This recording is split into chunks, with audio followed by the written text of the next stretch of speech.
Hi guys, I am Kira from G Sports, and in this tutorial I'm going to show you the second way of challenging players on a G Sports 1 versus 1 ladder.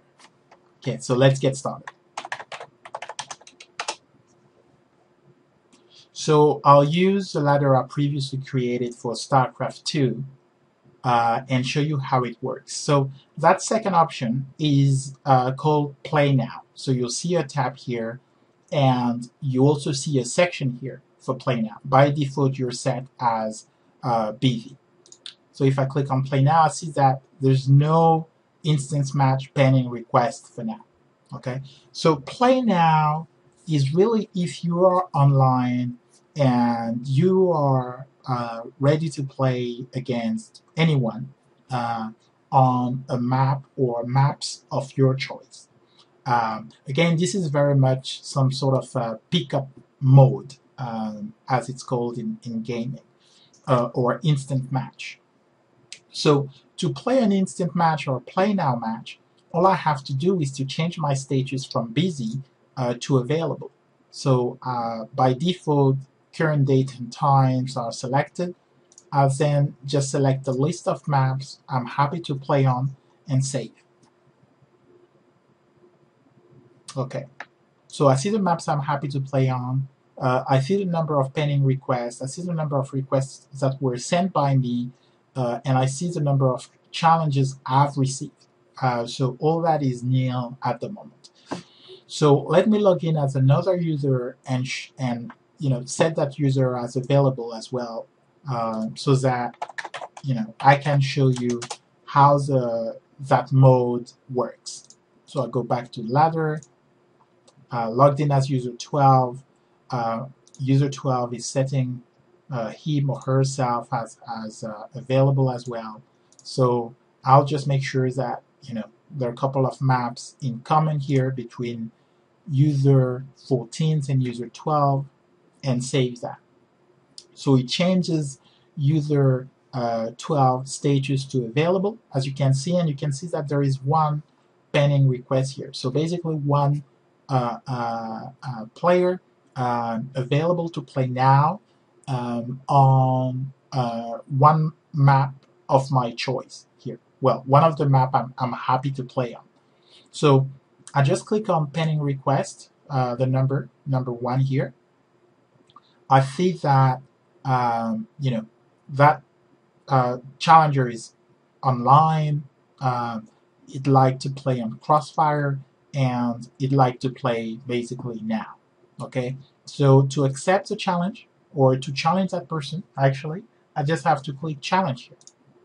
So I click challenge, and now I see that the requests sent by me are set to 1.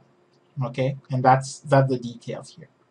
Okay, and I see that the user I'm challenging is user 14. I didn't know that before. Again, it's blind challenge mode, and you can't cancel your challenge. And I'm going to play against user 14 if that user accepts. So let's log in as user 14 and look at that from the other perspective.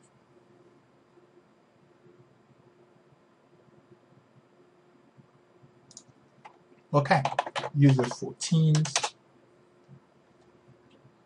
I'll go to the ladder for StarCraft 2, 1 versus 1. Okay, and I see that I have one challenge here at user 14. So I can go and look at that challenge. I see that someone is happy to play on Crossfire, which I wanted to play as well. I can accept or just ignore that request. If I ignore it, it will go away after a certain number of after a certain time. So I'm going to accept it in this case, and by accepting it, it takes me to the list of upcoming matches, and I can see here that this is a match against user 12. Okay, I just know it because I was user 12 before. Okay, but I also see that match now in my matches section here. Okay, so I can just reach that as well by clicking on anything in that section. So the match is supposed to start, well, at 11:58. Actually, you can start the match now, but reporting is going to be available from that time. So usually matches are longer than 5 minutes. So that should be plenty of time for you guys. You can just go play the match, come back here after the match, and report the result. Okay, you'll be able to report the results and upload any media you're required or you want to provide. Okay, so that's pretty much it. After reporting the results, you'll see that change here in the ladder ranking, and you can go again, challenge someone from the traditional, using the traditional challenge method, or set yourself again as available and wait for someone to challenge you, or go ahead and challenge someone. So that's it for part 2 of 1 versus 1 G-Sport ladder flow. Hope you enjoyed it, and should see you soon on JeeLounge, G-Sports, or G-Plays. Have fun.